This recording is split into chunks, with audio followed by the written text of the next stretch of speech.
Figured I'd take a moment and talk about the emission hoses that are under the hood on a 2003 to 4 town car, but this is also applicable for a Crown Victoria or a Grand Marquis. So if you have an alternator that looks like that, and you have a throttle body that uses a physical cable to actually accelerate the vehicle, not an electric throttle, then this is going to be relevant to you. There are two main areas under the hood where you will typically find a vacuum leak. One of them is right here, and this hose is no longer available from Ford. I think they stopped making it just at the beginning of COVID.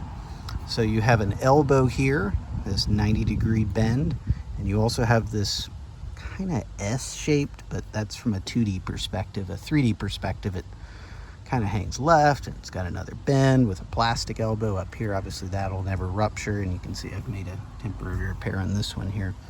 But to make this setup work, unfortunately, since you can't buy this new, there is a hose that you can buy new from Dorman. Now it will require you to change around some of the adapter positions to make it work, but I mean, you can kind of just see there a little something sticking out. There's actually a join between these two made of plastic. What you'll end up doing is taking this formed hose, which I tell you not, it fits really well right in this space. You'll just have to move the appropriate plastic ends in place to make it work. And the part number from Dorman is 46032. I believe it's for Dodge, Chrysler, whatever their name is these days. So that's the main one over there. That one's common, especially this is going to be true on vehicles over 100,000 miles and a lot of run time. You're not going to see this on a low mileage car typically.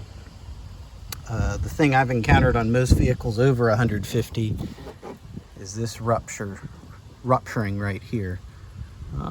So that rubber elbow will rupture. Typically you don't see it as much here, but I've seen it plenty of times. I've even bought cars with bad head gasket, all because it was really just, I don't think people know what a bad head gasket is, but the rubber will rupture right there. Now you could buy a replacement elbow and put it onto the original hose, but then you got this, it's original. Well, luckily Gates makes a replacement, and part number is EMH179. And this hose, I think you can get it for like 30 bucks online, maybe less.